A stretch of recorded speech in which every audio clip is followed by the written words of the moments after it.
In the final hour at Auschwitz, the world outside still believed the Nazis would fight to the last breath. But inside the camp, a different kind of war was unfolding, one made of fire, fear, and frantic erasure. Guards moved with a strange mix of urgency and terror, as if the ghosts of the people they had murdered were finally closing in. Prisoners sensed something shifting in the air too, but none knew whether it meant freedom or another nightmare.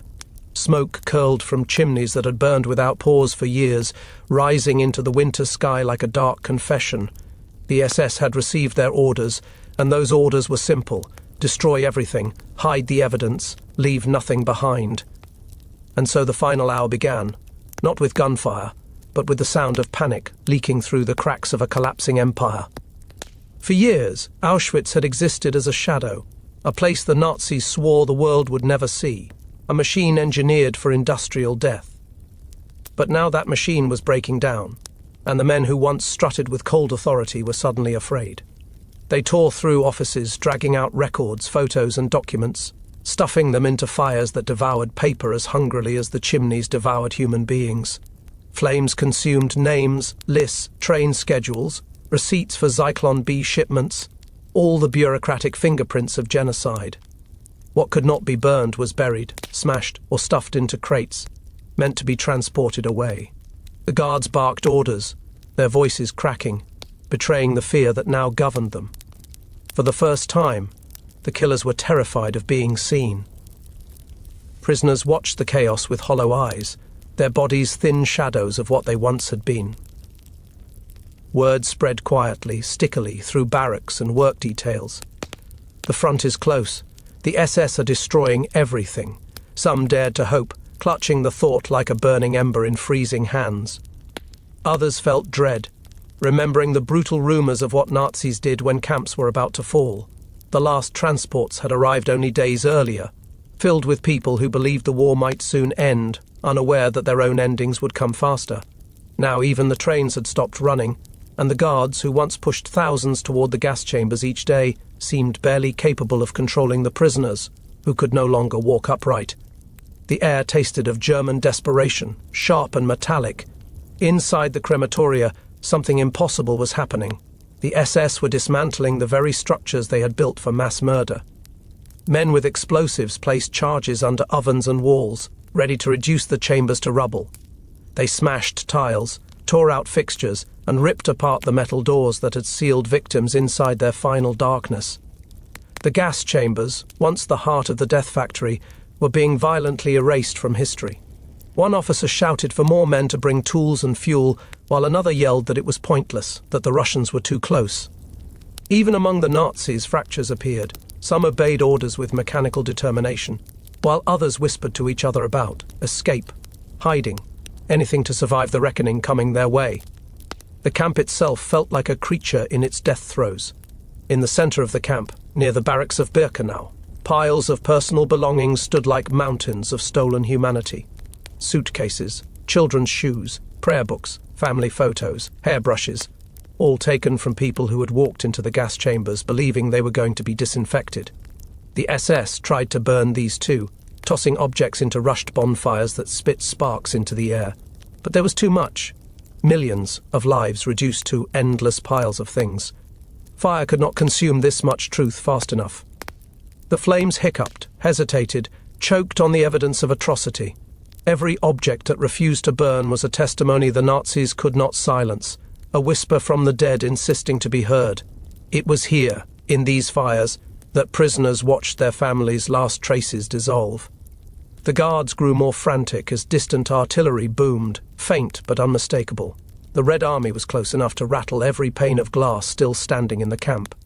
Some SS men disappeared entirely, abandoning their posts, tearing off insignias, trying to disguise themselves among prisoners or fleeing toward Germany. Others became more violent, beating prisoners with renewed fury, as if punishing them for the approaching collapse. The commandant's office buzzed like a hornet's nest. Orders screamed down hallways, radios crackling with broken transmissions, clerks running in trembling confusion.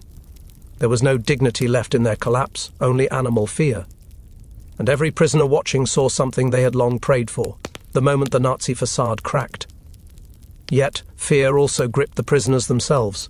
Many remembered Treblinka, Sobibor, and other camps, where, when retreat became inevitable, the Nazis simply massacred everyone. The thought spread silently, "They will kill us before they leave." Some whispered prayers with shaking lips, while others stared at the fences, imagining escape that their broken legs and frostbitten feet could not accomplish. Mothers held their children tightly if they still had them, most did not. The crematoria chimneys spat out their last plumes of smoke, the fires inside roaring like the breath of a dying beast. Even the dogs barked differently, anxious, sensing the end. No one, not guard, not prisoner, knew what the next hour would bring. A column of SS men marched into the women's camp, rifles slung tightly, expressions stiff.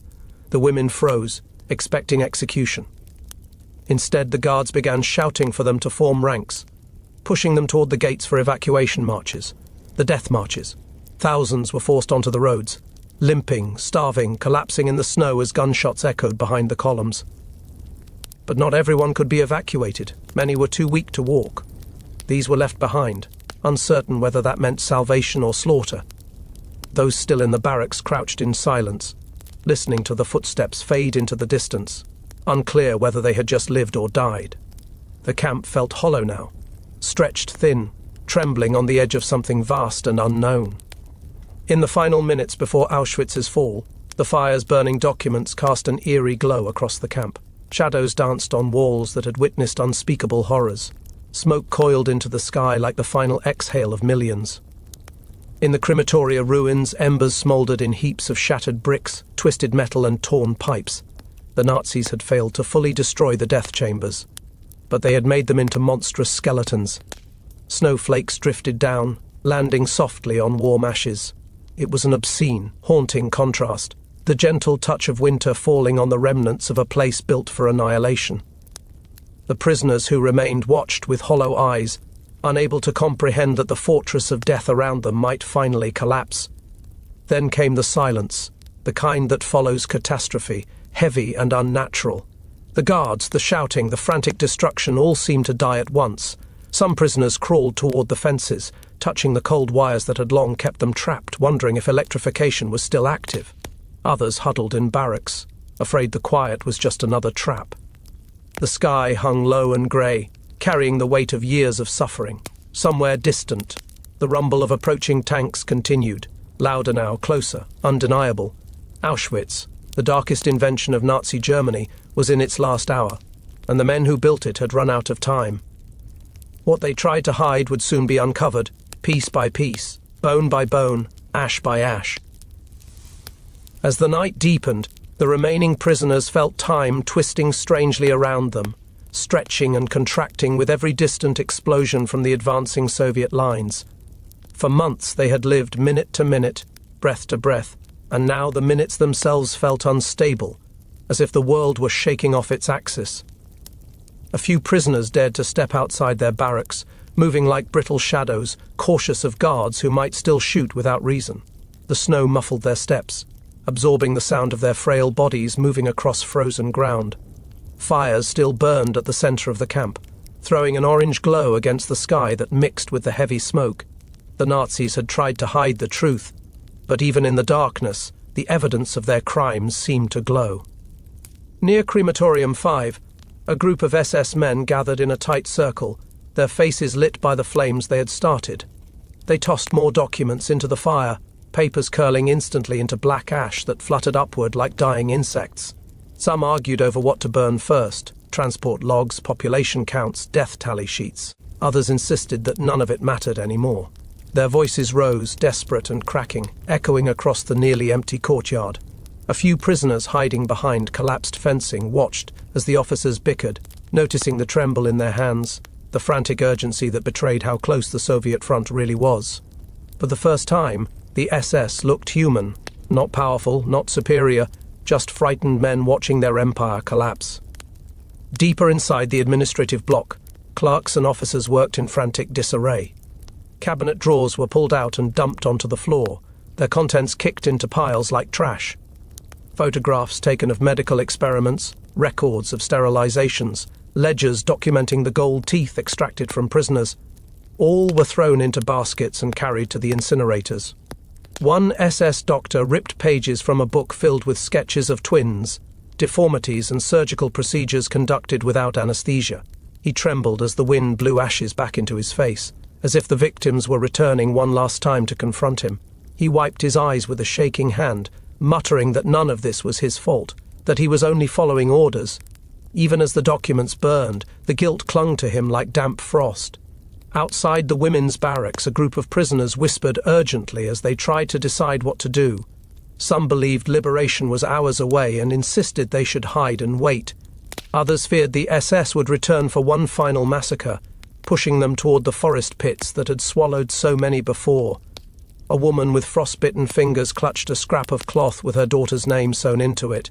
Her daughter had died months earlier, and she carried the cloth like a final tether to sanity. Another woman tried to pull up a plank from the barracks floor to hide beneath it, but the wood was too stiff, too frozen. Their breaths formed pale clouds as they argued, fear making their voices crack in the frigid air. No one knew what choice would save them. Along the perimeter of the camp, the SS continued dismantling guard towers and cutting communication wires in a frantic attempt to delay Soviet discovery. They shoveled dirt over mass graves, covering them with snow and branches, but nothing they did could erase the smell. The ground itself seemed to breathe out the truth. Frozen limbs protruded through shallow soil, a hand here, a foot there, as if reaching out to accuse their murderers.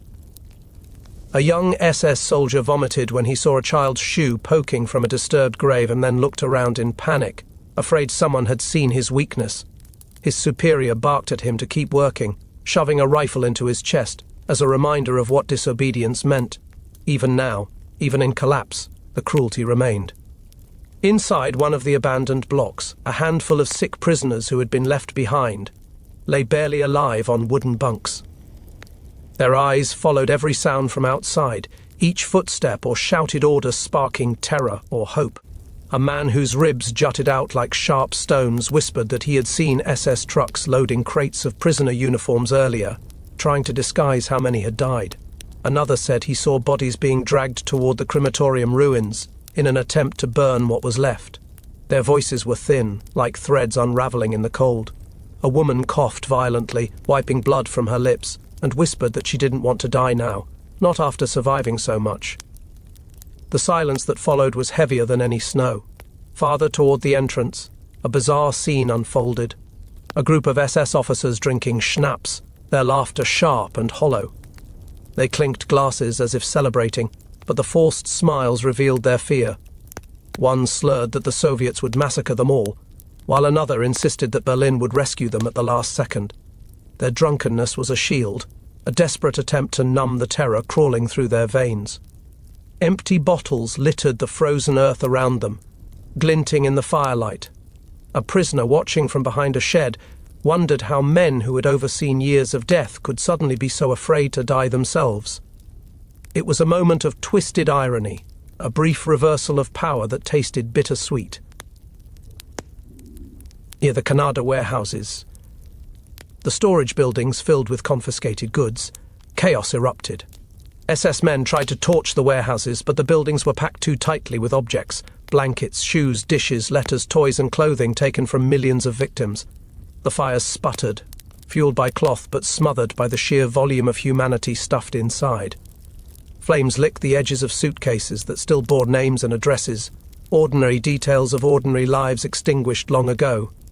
As smoke billowed, a prisoner slipped inside through a broken side door, desperately searching for anything warm to wear.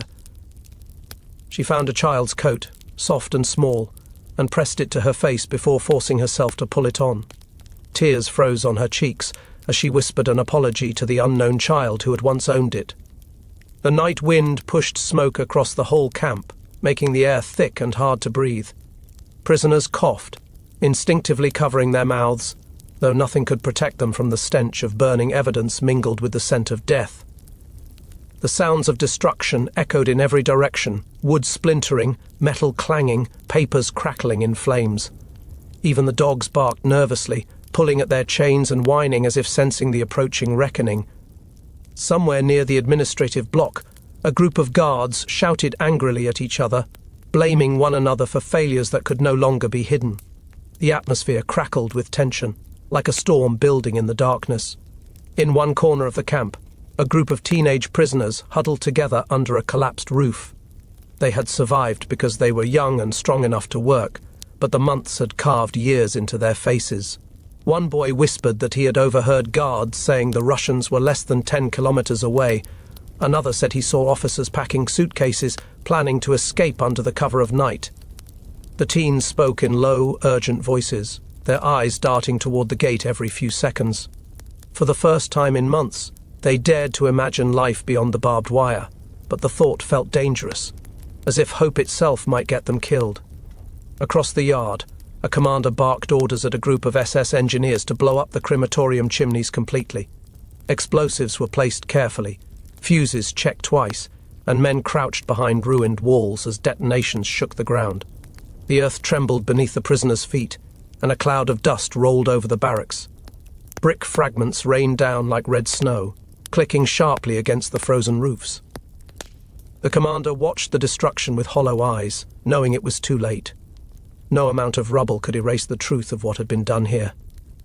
The very soil was soaked in memory, in ash, in betrayal of humanity. As the final hours crept toward dawn, the camp grew quieter, not with peace, but with exhaustion.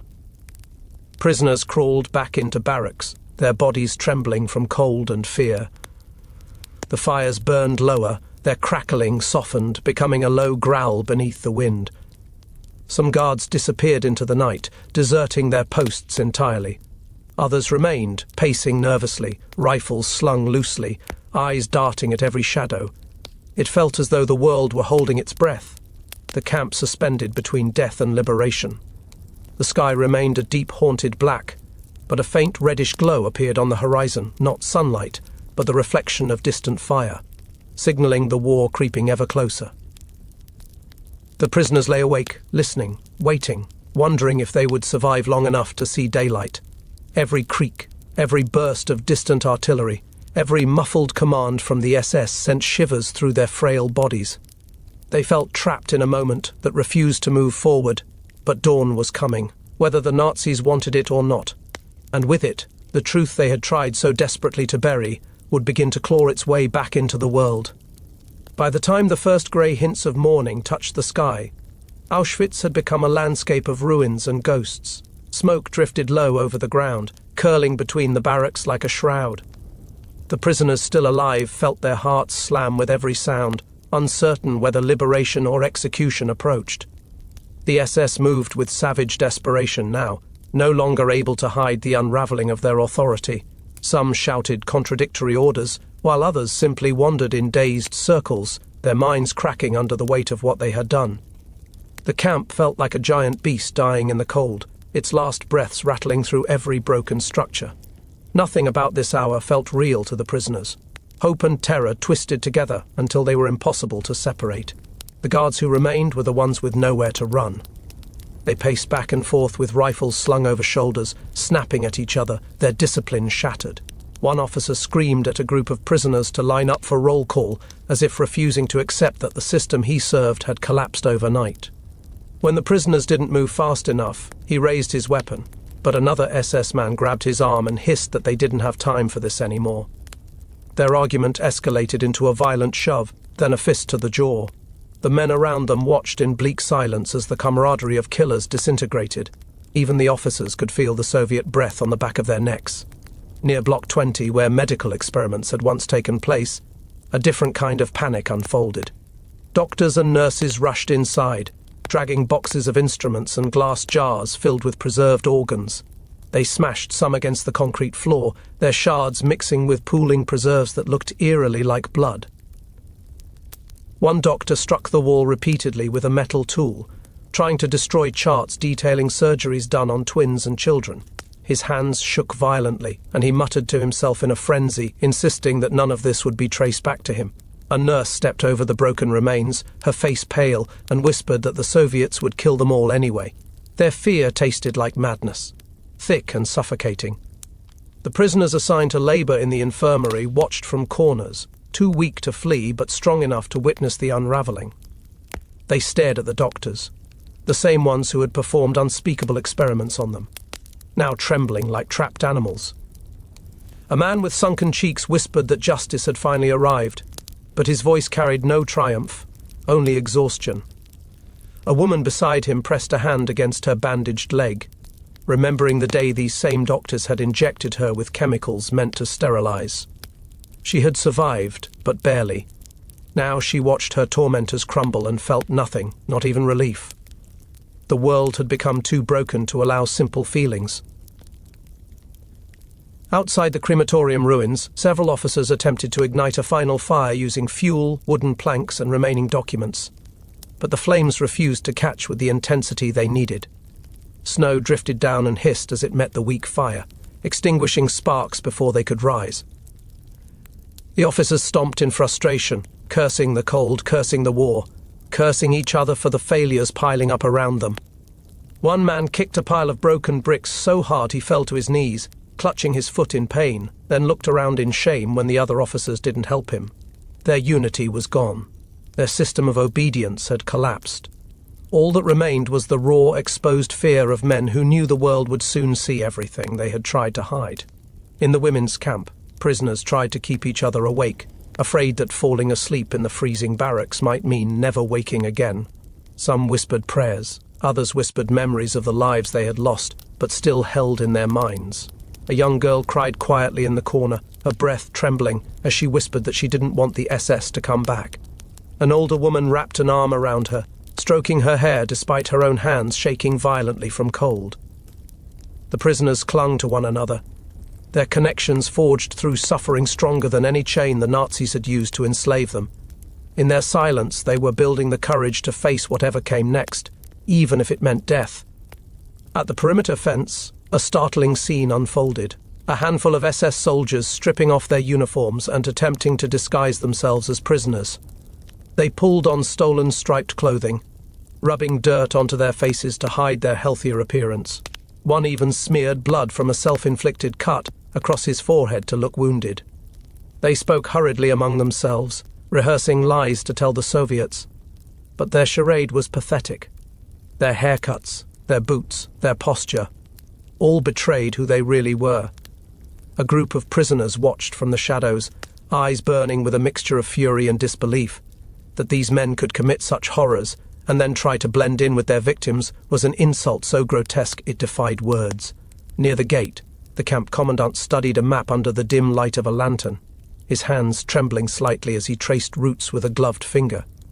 He barked orders to the remaining guards, insisting they could still hold off the Soviets long enough to evacuate more prisoners, but even his voice cracked, betraying the truth. He knew it was over. His eyes darted toward the horizon, as if expecting Soviet soldiers to emerge from the darkness at any moment.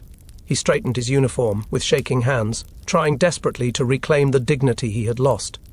But the world around him, burning, collapsing, trembling, reflected the true nature of the power he once believed he possessed. Hidden behind a half-demolished storage shed, a group of prisoners studied the scene with desperate intensity. One suggested rushing the gate while the guards were distracted, arguing that death in an escape attempt would be quicker than being shot in a massacre later. Another warned that their broken bodies couldn't carry them far, and that wandering into the forest in winter meant certain death. They argued softly but fiercely, each torn between hope and fear. One man, barely more than a skeleton, whispered that he had survived everything so far, hunger, disease, beatings, so he would survive this moment too. His voice wavered, but his eyes burned with the last ember of a soul refusing to die. Inside the SS quarters, an officer sat alone on a stool, clutching a pistol in both hands.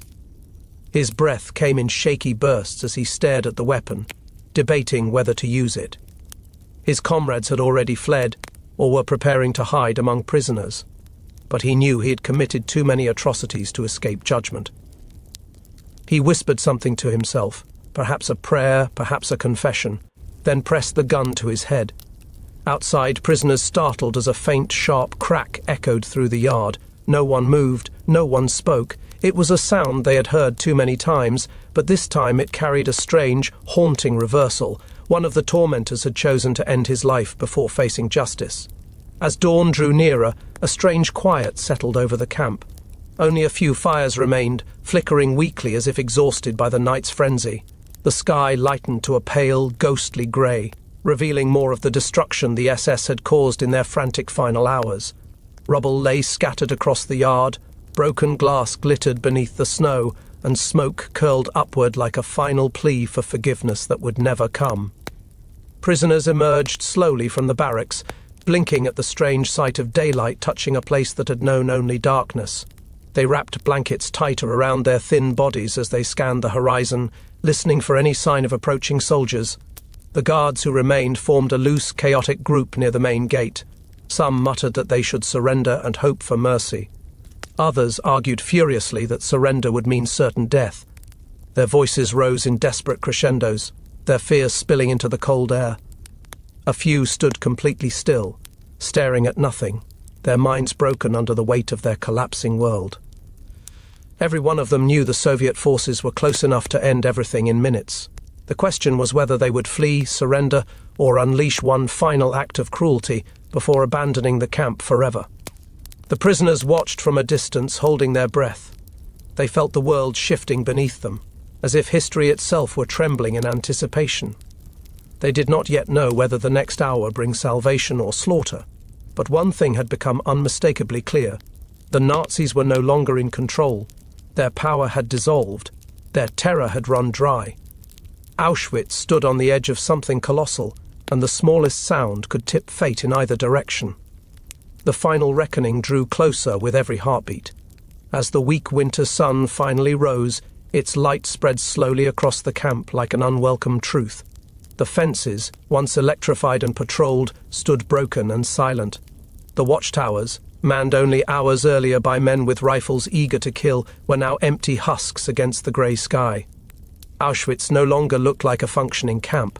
It looked like what it had always truly been, a factory of death, stripped bare of the illusions the SS had built around it.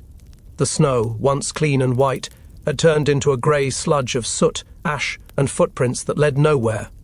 Prisoners stepped out into this light with trembling caution, uncertain whether the nightmare had ended or simply changed shape. More details of the Nazis' frantic destruction became visible as daylight grew. Near Crematorium 2, piles of documents lay half-burned, words still legible on the edges where the flames had failed to reach. Lists of prisoner numbers, orders for selections, logs of deaths recorded with cruel efficiency.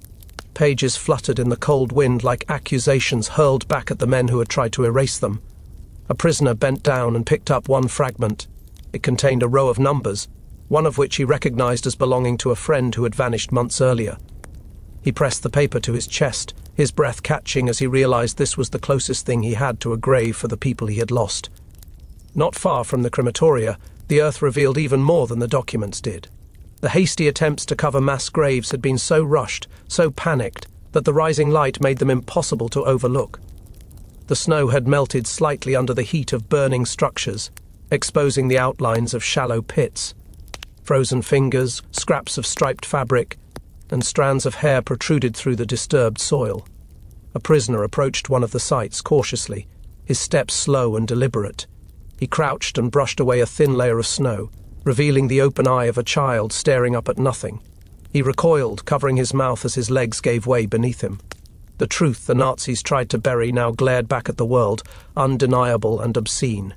Inside the SS administrative building, destruction became even clearer.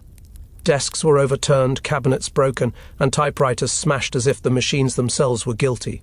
Papers lay scattered across the floor, many of them trampled by boots that had fled in the night.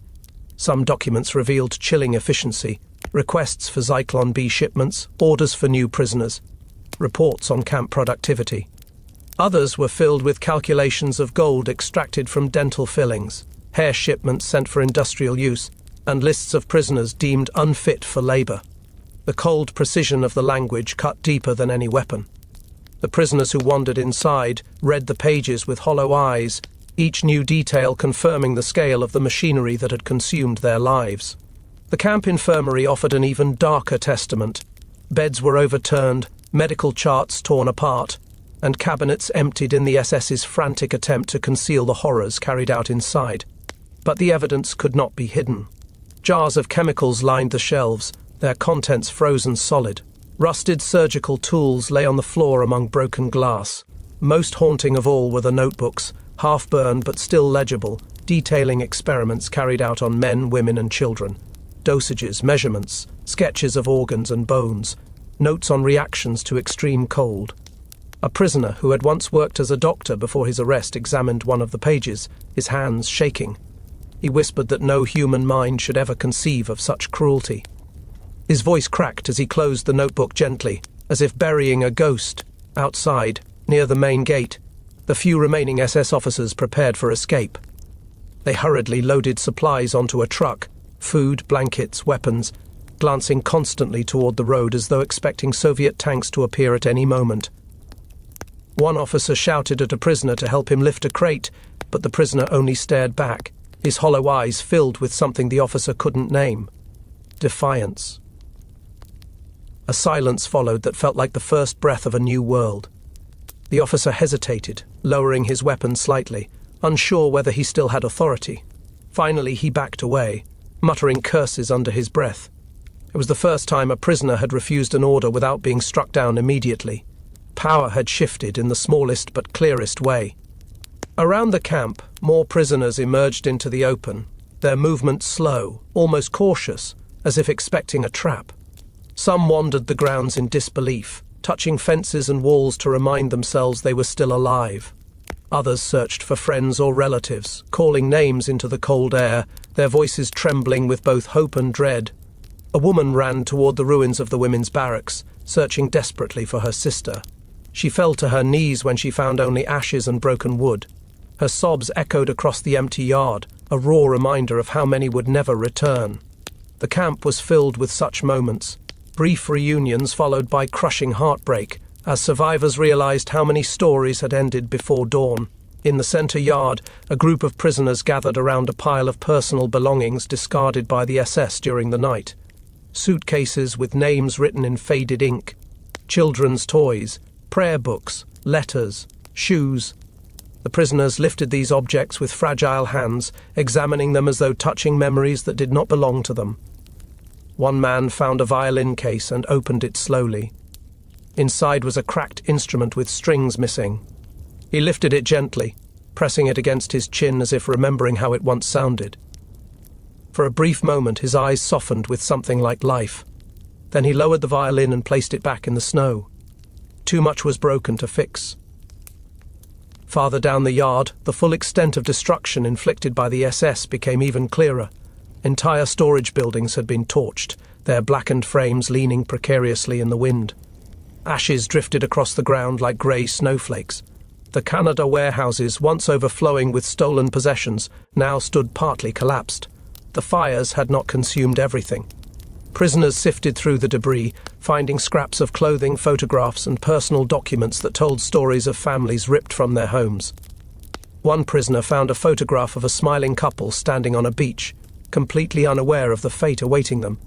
She clutched the photo to her chest, tears streaming freely down her face.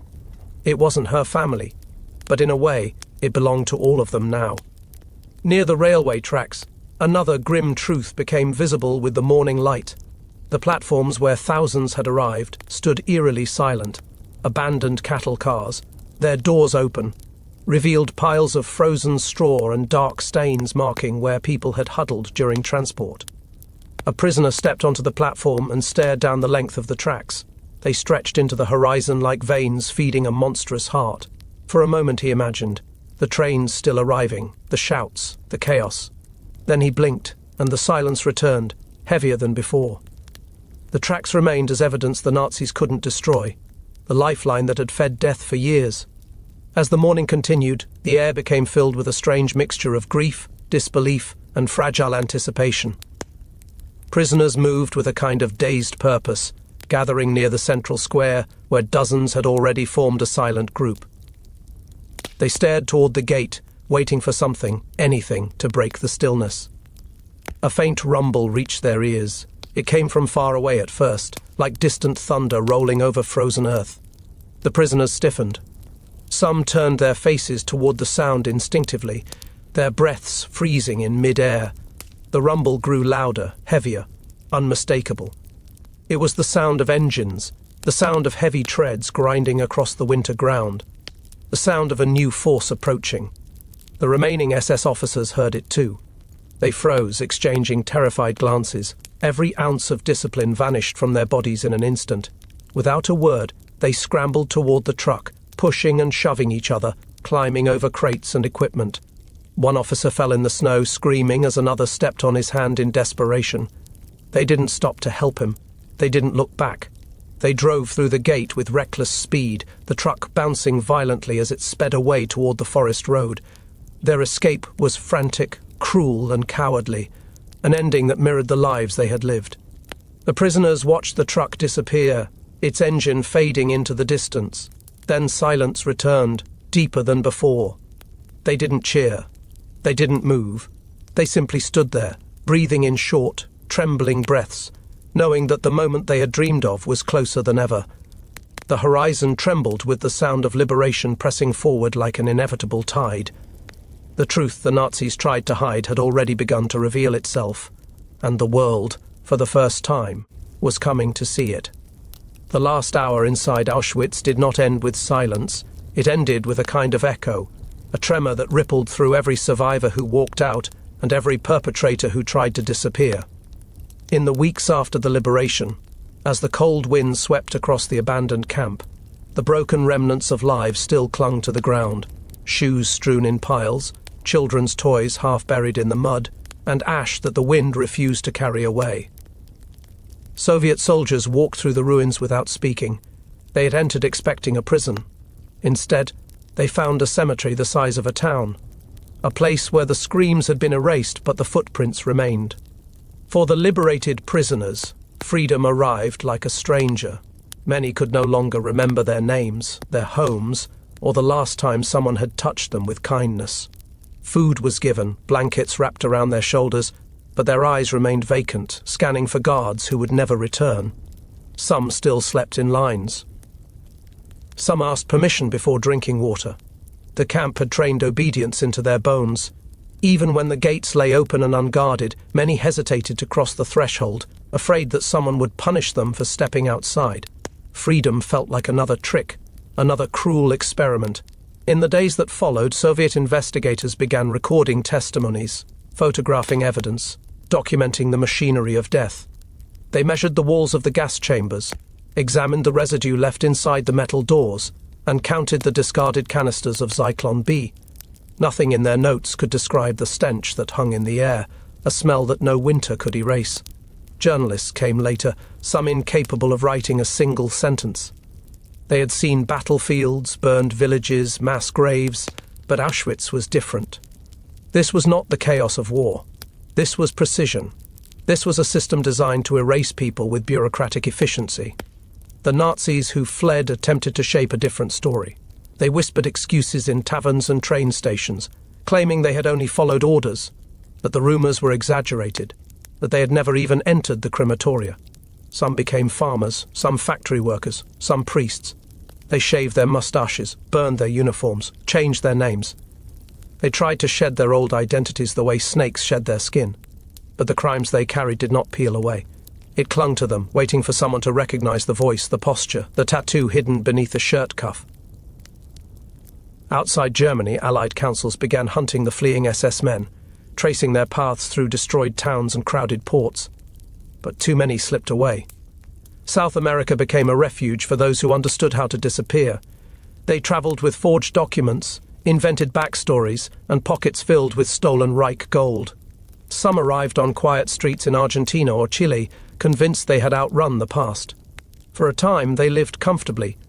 Some even boasted in secret circles, speaking of the camp like it had been a factory job rather than an empire of suffering. But history has a way of finding those who believe they've buried it. For the survivors who left Auschwitz, the road forward was tangled with grief and disorientation. Some searched for their families in lists posted on cafe walls, hospitals, synagogues. Others traveled across Europe by foot, looking for familiar streets, only to find that their homes were occupied or leveled. There were stories of men returning to their villages only to be beaten because the locals refused to believe they had survived. The world had moved on without them, and some places preferred to forget rather than face their own complicity. Many survivors carried the camp inside them for the rest of their lives, waking at night to the sound of roll calls that no longer existed. Yet rebuilding began in small, fragile steps. A woman who survived the medical experiments learned to walk again and opened a bakery decades later. A boy who had been forced to sort the belongings of the murdered grew into an old man who spent his life telling children what he saw so the world would never doubt. A girl who had lost her entire family found a distant cousin in Palestine and built a new home on land that was still being fought over. Survival was not simple endurance. It was the slow reclaiming of a voice that the Nazis had tried to silence forever. The truth they carried, however, was not welcomed everywhere. Some nations wanted to move past the war quickly, to rebuild, to forget the horrors that had unfolded. There were politicians who described the camps as isolated atrocities rather than systemic genocide. There were groups who claimed the death numbers were inflated, who said survivors were exaggerating. Denial crept like mold through the cracks of society. Survivors found themselves not only mourning their families, but defending the existence of the very place that killed them. The fight for recognition became a second battle, one that lasted decades longer than their time behind the barbed wire. Still, the evidence left behind spoke louder than any denial. The ruins of the gas chambers, the piles of shoes and glasses, the meticulous Nazi paperwork, all of it became testimony etched into the world's conscience. Every artifact was a witness. Every wall was a page of a story written in suffering. Researchers, historians, prosecutors, and teachers dedicated their lives to ensuring that the truth survived longer than the lies. Auschwitz was preserved not to reopen its nightmares, but to prevent new ones from forming in the shadows of forgetfulness. And yet, even with all the documentation, the world would once again drift dangerously close to the same darkness. Genocides erupted in Cambodia, Rwanda, Bosnia. The phrase "never again" became both a warning and a failure, repeated with desperation each time humanity stumbled back toward cruelty. Auschwitz was not a closed chapter. It was a blueprint, a possibility that lived within every society tempted by hatred, propaganda, and the dehumanization of the vulnerable. Survivors watched these events unfold with a heartbreak deeper than words, knowing exactly how rapidly cruelty could escalate. Some perpetrators were eventually captured years later. They were found living quiet suburban lives, tending gardens, attending church, smiling at neighbors. Their trials were often short because the evidence was overwhelming. When confronted, many showed no remorse. Their only regret was being caught. But a few broke down in tears, confessing to things they had buried for decades. These confessions, however rare, revealed something chilling. Many had not simply followed orders. They had believed in what they were doing. The system had rewarded cruelty, and they had embraced it willingly. In the decades after the liberation, former prisoners returned to Auschwitz to walk the grounds once more. Some came alone. Some came with their children and grandchildren. They moved through the ruins in silence, touching the walls that had once confined them, standing on the platforms where selections had determined life or death. Many wept without sound. Others stood motionless, as if waiting for ghosts to join them. The camp was no longer a place of terror, but it remained heavy with memories that no time could wash away. The snow fell softly, but it did not cleanse. It only covered, through the testimonies of survivors, the confessions of perpetrators, and the preserved evidence of the camp itself. The truth of Auschwitz remained unyielding. The Nazis had tried to hide everything in the final hour, burn the records, erase the bodies, destroy the gas chambers. But memory proved more powerful than ash and rubble. The truth lived in the stories passed down, in the photographs taken by liberators, in the scars carried by those who survived. History refused to obey the Nazis' final commands. And so the last chapter of Auschwitz is not a moment in time. It is the continuing struggle of memory against forgetting, of truth against denial, of humanity against its own darkest impulses. The final hour did not end when the Nazis fled, or when the Soviets opened the gates. It continues every day someone remembers, teaches, questions, or mourns.